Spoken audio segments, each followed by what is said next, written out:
What's up, everybody? Welcome to another episode of BWT. I'm your host, Teddy, and today we're going to be talking about the Orioles versus the Yankees series that happened Monday through Thursday of last week. A little behind, life happens, but I'm here to give you guys the recap. But before we get into that, I want you guys to make sure that you are liking this video, commenting, sharing on it, sharing the video to any Orioles or Yankee fans that you may know, or any baseball fans, um, so that they don't miss out on any of my latest episodes that I will be releasing throughout the season. And also follow me on Instagram for any reels that I will be posting. It's at thatkid_Mercado on Instagram. And I also want you guys to make sure that you are showing the rest of the Refuse to Lose community some love. We have tons of shows that cover multiple different sports. So we have CTC, Carl Talking College. He covers college football and college basketball. We got RBO Vaughn. He covers all the NBA, right? Um, he's a Magic fan, so his season is done now. The playoffs going into the second round, he's going to be a busy man. We have FFC, Fantasy Football with Coach Coombs. Right now, it is not fantasy time, but he will be giving you team needs and stuff like that. So make sure you tune into that. We also have In the Red Corner with um, Ty, Ricky, and Fast Camp, which is a boxing show. Make sure you guys tune into that. If you are a boxing fan, they have some great content. Um, Also, tune in to Dave's Doghouse. He gives you the highlights and the lowlights of the week. And also, Kings Talk with Joe Jordan. He is a Sacramento Kings fan. He gives you all the Kings news. Unfortunately, he is also in the off season, so he will be giving you off season plans and what he thinks the team needs for the upcoming season, I believe. Don't take my word for it, just what I think he's gonna give you guys on that show. And of course, Refuse to Lose, the main show, right? They cover everything. They cover everything. All sports. That's with Joe, Dave, and Tomo. And also click the link in the description to become a member of the Refuse to Lose community. We have um, chats on Instagram for almost every sport. We've got a hockey chat, a soccer chat, NBA chat, the WNBA chat, college football chat, college basketball, men's and women's, um, NFL, NBA, F1 racing. We've got it all. We give you guys the latest news, injuries, trades, um, everything that goes on in the sports world related to that sport. We give you guys stats for the games that happened that particular day. We drop all that stuff. So make sure you guys click the link in the description to become a member. There's 3 tiers: Pro, All Star, and Superstar. Become a member. You will not regret it. Now we get into game one. It was Grayson Rodriguez versus Clark Schmidt. In the bottom of the first, Clark Schmidt lets up a home run to Gunnar Henderson, the first batter of the game for the Orioles, to go up 1-0. And then in the bottom of the eighth, Anthony Volpe makes an error, so the Orioles score a run to make it 2-0. That ended up being the final score of the game. The winning pitcher was Grayson Rodriguez. He went 5 2/3 of an inning, giving up only 5 hits, no earned runs, 3 walks, 3 Ks. He has a 3.17 ERA, and he's 4-1 on the season. The losing pitcher was Clark Schmidt. He also went 5 2/3 of an inning, giving up only 3 hits, 1 earned run, 3 walks, 5 Ks. That home run to Gunnar Henderson. He has a 3.19 ERA, and he suffers his first loss of the season. His record is now 2-1, and Colombe gets the save, his first one of the year. His ERA is a 3.18. This game, it was a very close game throughout the entire game. Right, Clark Schmidt let up that home run in the first, and then he pitched very well. I feel like he was getting in and out of trouble um, throughout the game, making good pitches when they were needed. And the Yankees offense was hitting the ball hard, but they were hitting into some hard outs that were made by the Orioles, making diving plays, spectacular plays over at first from Ryan Mountcastle. Um, so tough loss to start the series. We go into game two. It was uh, Kremer versus Cortez. In the bottom of the second, Jordan Westberg reaches on a fielder's choice, and that ends up scoring a run to go up 1-0. In the top of the third, Austin Wells finally hits his first home run of the year for a solo shot to tie up the game. In the bottom of the fourth, James McCann comes up with an RBI double to make it 2-1. Gunnar Henderson hits an RBI single to make it 3-1. Adley Rutschman comes up with an RBI single to make it 4-1. And then in the top of the sixth, Juan Soto comes up with a solo home run to make it 4-2. That home run, he ended up staring at the pitcher Kremer, because he had something to say about the Soto shuffle. And after the game, he said, "I bet he doesn't like that home run either." So that was pretty good to see that. That was an absolute nuke. But Yankees lose game two, 4-2. Kremer was the winning pitcher. He went 7 innings, giving up only 4 hits, 2 earned runs, 4 walks, 4 Ks, the 2 home runs to Wells and Soto. His ERA on the season is a 4.19, and he is 2-2 on the year. The losing pitcher was Nestor Cortez, going 6 innings, giving up 8 hits, 4 earned runs, 2 walks, 5 Ks, no home runs let up. His ERA in the season is 3.86. He is 1-3 on the season. And Webb got the save for the Orioles. Also, his first save of the season. He has a 2.03 ERA. Cortez, he just has been missing his spots. His last couple starts versus the A's and the Orioles, he's just missing his spots. And yeah, these are major league hitters, like I've been saying. They're going to take advantage of the mistakes, right? So, Nestor, whatever you got to do to get back on rhythm, please do it, because the starting rotation needs you to step up. Um, Again, Yankees offense a little stagnant, right? Those 2 home runs were the only swings that brought some life and some runs into the Yankees dugout. But other than that, Kremer, he was pitching pretty good. Um, can't lie. So that was game two. Yankees go down 2-0 on the series of a four game series.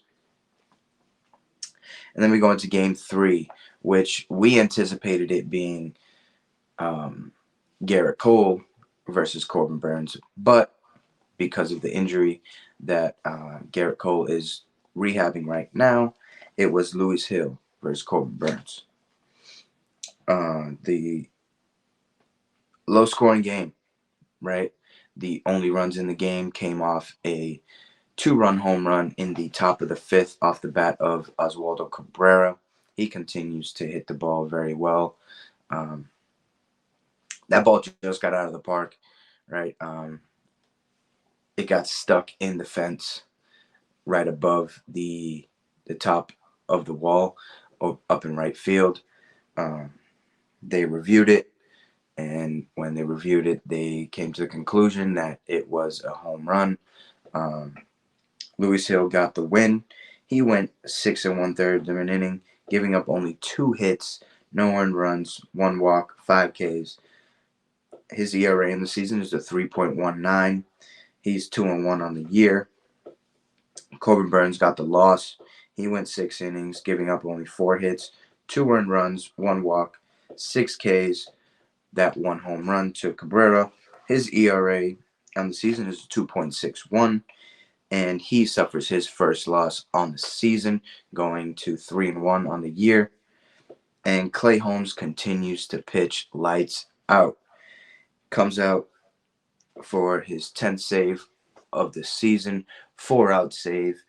You don't really see it much, but Clay Holmes was able to get the job done. He still has a 0.0 ERA. This game was really fun to watch. Pitchers duel. Lewis Hill pitched lights out. Uh, I really love what I'm seeing from him. He's got electric stuff. He's starting to command it way better than what he was in the beginning of the year. He had tons of walks, and now he is starting to control his his fastball, and he's throwing the off speed off of that pitch for some strikes and getting some swings and misses and getting these hitters off balance, not putting them in hitters counts. So he is always at the advantage. Um, so great start from Lewis Hill. Corbin Burns has pitched extremely well against the Yankees in the past. If you don't remember, last season when he was on the Brewers, he did not let up. Excuse me.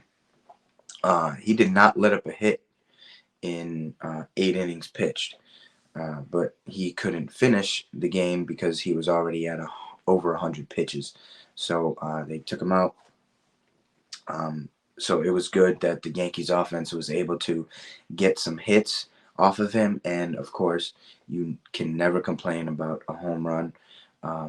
Cabrera just continues to hit the ball extremely well on the year.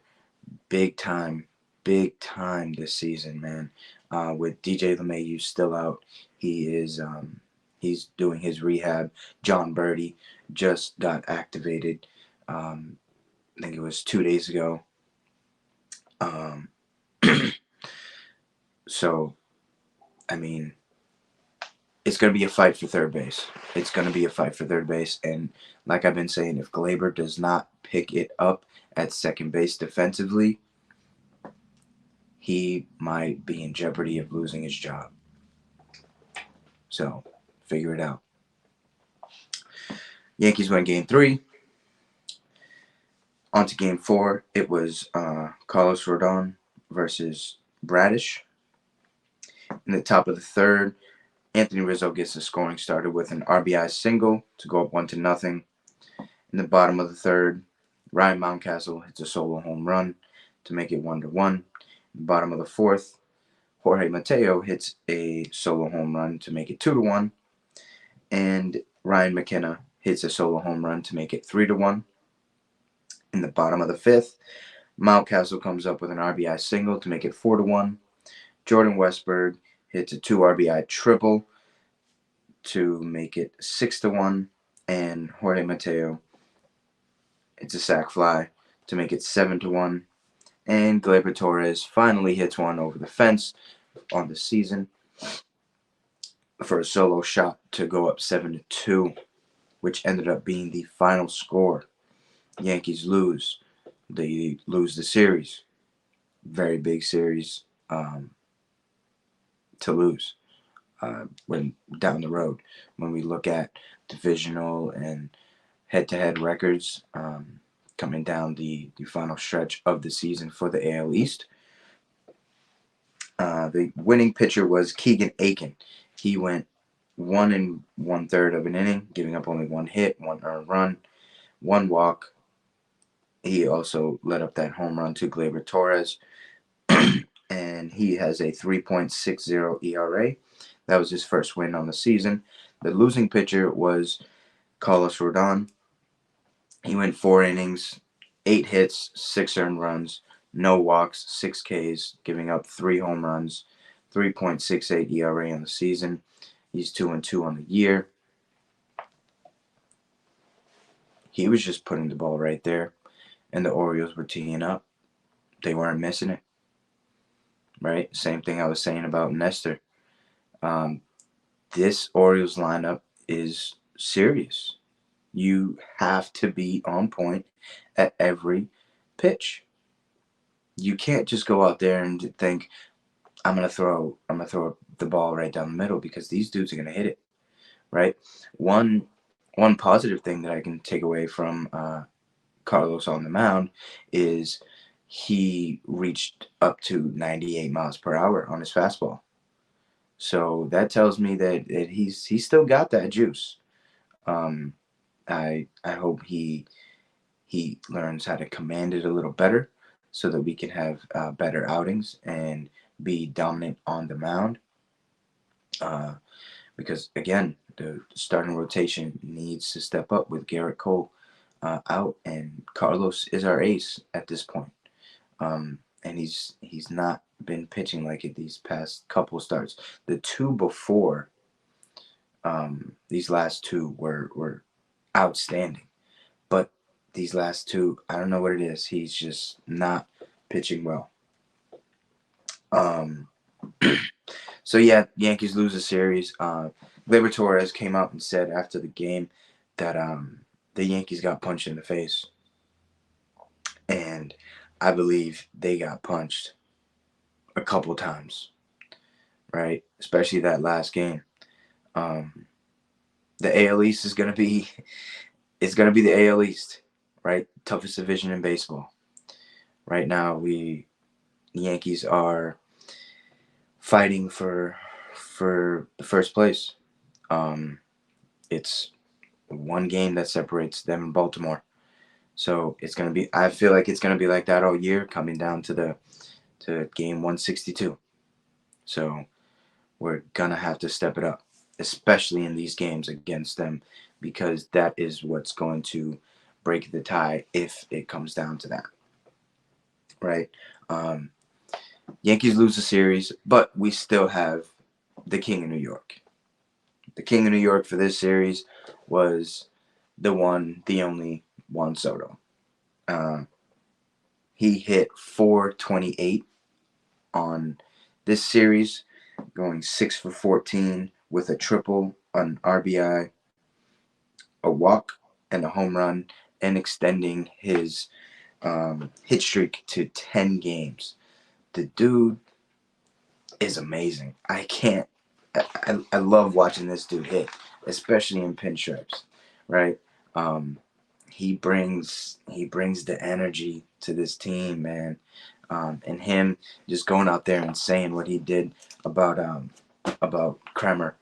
Uh, yeah, you don't like the Soto shuffle. Well, I'm sure you don't like the home run, right? That's the type of energy that these guys need to have.